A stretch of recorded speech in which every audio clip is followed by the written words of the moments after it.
इस वीडियो में पढ़ेंगे हम स्टैटिक जीके के मिक्स क्वेश्चन जो साइंस से संबंधित होंगे, खेलकूद से संबंधित होंगे और भौगोलिक से संबंधित भी होंगे अपना।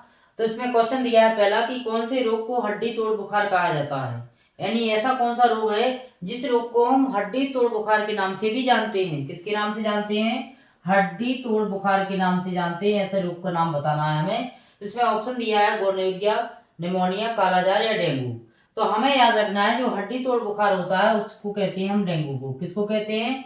डेंगू को कहते हैं। अब इसमें याद रखना है कि गोनोरिया किससे होता है? बैक्टीरिया से। किससे होता है? बैक्टीरिया डिसीज है। और निमोनिया भी क्या है? ये भी बैक्टीरिया से होता है। अब कालाजार किससे होता है? कालाजार होता है बालू मक्खी से। किससे होता है? बालू मक्खी से। या फिर हम बोल सकते हैं सैंड फ्लाई।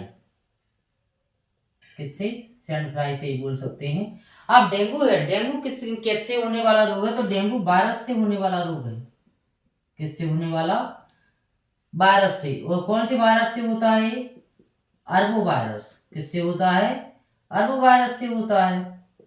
अब इसका वाहक कौन होता है? यानी जो डेंगू वायरस से होता है लेकिन इसका वाहक कौन होता है? इसका वाहक मच्छर होता है। उस मच्छर का नाम है, याद रखना है नाम, एडीज एजिप्ट मच्छर।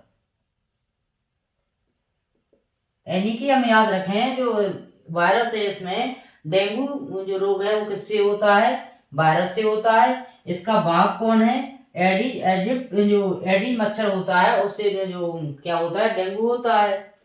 अगला दिया है इसमें कि विटामिन डी की कमी से होने वाला रोग कौन सा है। तो ये हमने छोटी क्लास में पढ़ा है, 10th में और 12th में ही पढ़ा है, 11th में ही पढ़ा है कि विटामिन डी की कमी से होने वाला रोग कौन सा है।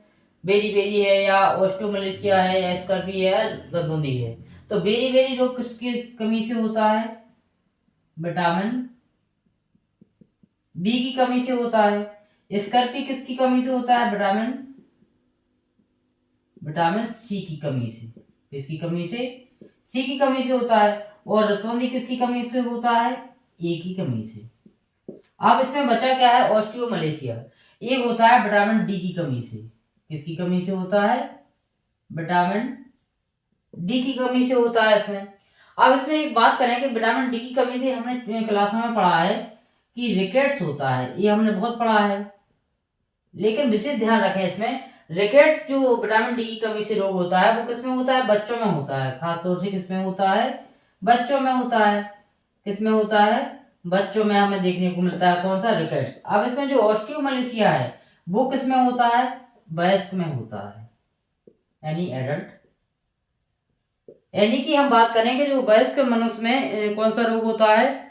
ऑस्टियोमलेशिया, जिसमें हड्डियां कमजोर हो जाती है उसमें और जोड़ों में दर्द होने लगता है। और रिकेट्स जो बच्चों में होता है, इनमें बच्चे की हड्डियां कमजोर होने लगती हैं। तो इसमें याद रखना है कि रिकेट्स भी विटामिन डी की कमी से होता है और ऑस्टियोमलेशिया भी विटामिन डी की कमी से होता है। लेकिन ऑस्टियोमलेशिया जो रोग है वो वयस्क में होता है, एडल्ट में होता है। और इसमें बात करें कि जो रिकेट्स है वो बच्चों में होता है। तो इसमें ये काफी अंतर है। इस प्रकार से हमें याद रखना है। अगला क्वेश्चन दिया है कि भारत की सबसे ऊंची पर्वत चोटी कौन सी है। आप सभी ने पढ़ा होगा। तो माउंट एवरेस्ट, कंचनजंगा, नंदा देवी या केटू। तो केटू का एक और नाम है गॉडविन ऑस्टिन। क्या है? Godwin Austen. क्या है? गॉडविन ऑस्टिन है। अब ये कहाँ देखने को मिलती है? जम्मू कश्मीर और पाकिस्तान के बॉर्डर पर हमें देखने को मिलती है, सटे हुए जो उसके पास से है। माउंट एवरेस्ट कहाँ देखने को मिलती है? नेपाल में। कहाँ है? नेपाल में। इसकी ऊंचाई कितनी है? 8,848। और कंचनजंगा की कितनी है? 8,585। और नंदा देवी की इसमें 7,000 के लगभग है। और केटू की ऊंचाई कितनी है? 8,611 है। आप इसमें बात करेंगे कि इसमें केटू चोटी है लेकिन भारत की नहीं है ये, क्योंकि ये जम्मू कश्मीर और भारत के प्रभावित क्षेत्र में नहीं है। तो भारत के प्रभावित क्षेत्र में कौन सी है? कंचनजंगा है। यानी कि भारत की सबसे बड़ी चोटी कौन सी हो जाएगी? कंचनजंगा है। इसमें हम बात करें कि इसमें सबसे ज्यादा ऊंचाई तो इसकी है। किसकी? केटू गॉडविन ऑस्टिन की 8,611 है। लेकिन कंचनजंगा को हम उसकी भारत की सबसे बड़ी चोटी क्यों मानते हैं? क्योंकि अभी प्रभाव क्षेत्र में कंचनजंगा ही भारत के प्रभाव क्षेत्र में है, इसलिए भारत की सबसे बड़ी चोटी है, सॉरी सबसे ऊंची है। इस प्रकार हमें याद रखना है, क्योंकि ये पीओके यानी पाकिस्तान और जम्मू कश्मीर के सरहद पर है, इस वजह से ये प्रभाव में नहीं है। इसलिए हम कह सकते हैं कि भारत की सबसे जो ऊंची पर्वत चोटी है वो कौन सी है, कंचनजंगा है, जो हमें कहाँ देखने को मिलती है। अब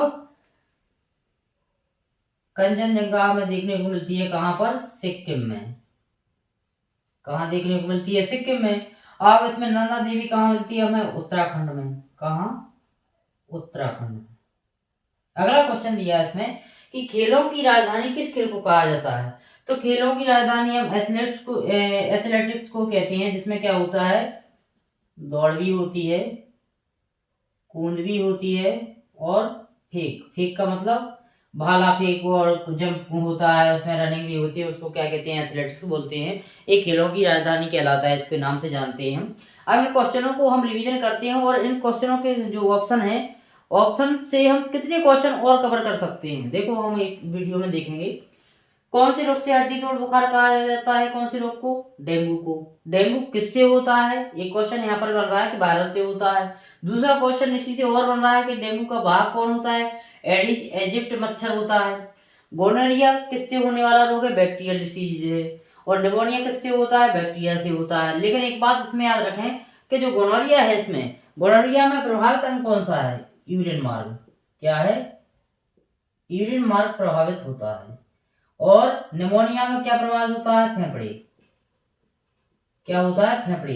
तो इस प्रकार से प्रश्न इसमें आ जाता है कि निमोनिया जो रोग होता है उसमें प्रभावित अंग कौन सा है, फेफड़े। और गोनोरिया है वो कौन सा अंग प्रभावित होता है, यूरिन मार्ग प्रभावित होता है। तो कालाजार किससे होता है, बालू मक्खी से होता है, सैंड फ्लाई से। ऐसे क्वेश्चन बन सकते हैं। या फिर ऐसा आ सकता है कि अरबो वायरस किस रोग का जो फैलाने के लिए सहायक है, तो ऐसा प्रश्न बन सकता है। तो इस क्वेश्चन से हम कई क्वेश्चन कवर करना है। विटामिन डी की कमी से होने वाला रोग सबने पढ़ा रिकेट से, लेकिन ऑस्टियोमलेशिया के बारे में भी तो पढ़ना हमें बहुत जरूरी है। ऑस्टियोमलेशिया है वो एडल्ट में होता है, और ये रिकेट्स है वो किस में होता है, बच्चों में होता है। विटामिन सी की कमी से स्कर्वी रोग होता है। ए की कमी से रतौंधी होता है, जिसमें आदमी को या मतलब मनुष्य को क्या होता है, रात में कम दिखाई पड़ता है या धुंधला दिखाई पड़ता है विटामिन ए की कमी से। और विटामिन बी की कमी से बेरी बेरी रोग हो जाता है। अब इसमें बात करें कि रिकेट्स और ऑस्टियोमलेशिया है, दोनों ही विटामिन डी की कमी से होने वाले रोग हैं। लेकिन अंतर इसमें इतना है कि ऑस्टियोमलेशिया वयस्क में होता है और रिकेट्स किस में होता है, बच्चों में होता है। भारत की सबसे ऊंची पर्वत चोटी कौन सी है, तो वो है कंचनजंगा। जैसे कि हमने अभी बताया था कि केटू सबसे ज्यादा है ऊंचाई में, लेकिन कंचनजंगा को हम क्यों मानते हैं, क्योंकि ये भारत के प्रभावित क्षेत्र में है वर्तमान में। ये प्रभावित क्षेत्र में नहीं है केटू, इसलिए इसको नहीं माना जाता है अभी। खेलों की राजधानी किस खेल को कहा जाता है, तो ये एथलेटिक्स को कहा जाता है। इसमें दौड़ होती है, कूद भी होती है, फेंक भाला फेंक जैसे खेल होते हैं, और इसमें ध्यान रखना है। इस प्रकार हमें क्वेश्चनों का रिवीजन बहुत आवश्यक है। तो ऐसा नहीं है कि हम क्वेश्चन केवल 4 ही कर रहे हैं तो 4 ही रट के चलें, बिल्कुल नहीं।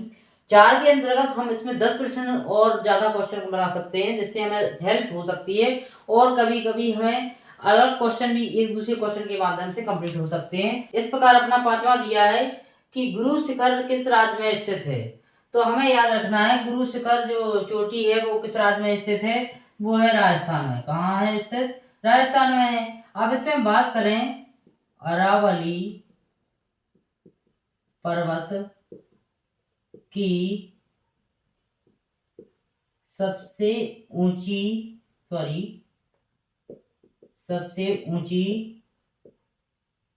चोटी कौन है, गुरु शिखर है, जिसकी ऊंचाई कितनी है, 1722 मीटर। कितनी है, 1722 मीटर है।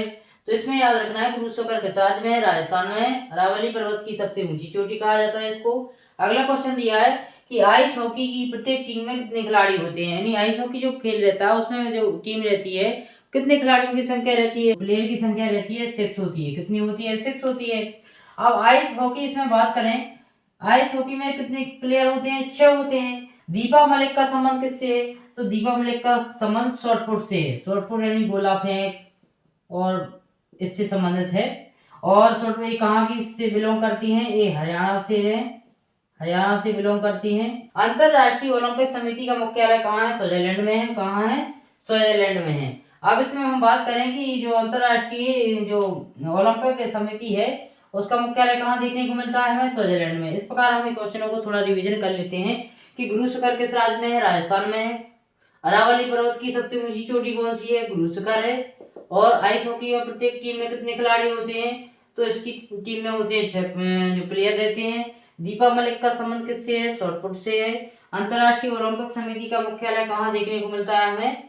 स्विट्जरलैंड में देखने मिलता है। इस प्रकार हमें क्वेश्चन याद करना है और अधिक से अधिक यदि वीडियो बार बार देखें, नहीं तो नोट्स बना के रखें, लिखें इन क्वेश्चनों को। जैसे हमने वीडियो 10 मिनट का है तो उस वीडियो को देखा, उसमें से कितने क्वेश्चन आप और मन से बना सकते हैं जो वीडियो में समझाए जा रहे हैं तो और बेहतर होगा।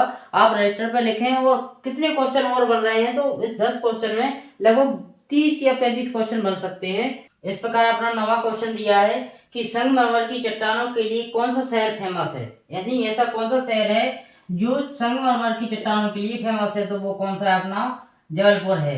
यानी जबलपुर किसके लिए फेमस है? संगमरमर की चट्टानों के लिए। यानी संगमरमर की चट्टानों के लिए कौन सा शहर फेमस है? जबलपुर है। अगला दिया है इसमें कि मध्य प्रदेश का सर्वाधिक फॉरेस्ट एरिया किस जिले का है? तो बालाघाट। यानी बालाघाट में हमें सबसे ज्यादा क्या देखने को मिलेंगे? वन।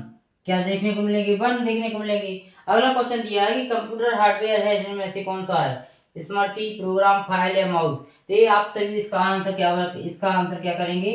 आप सभी कमेंट करेंगे कि हार्डवेयर कौन सा है इनमें से, तो हमें याद रखना है। तो आप सभी कमेंट करें।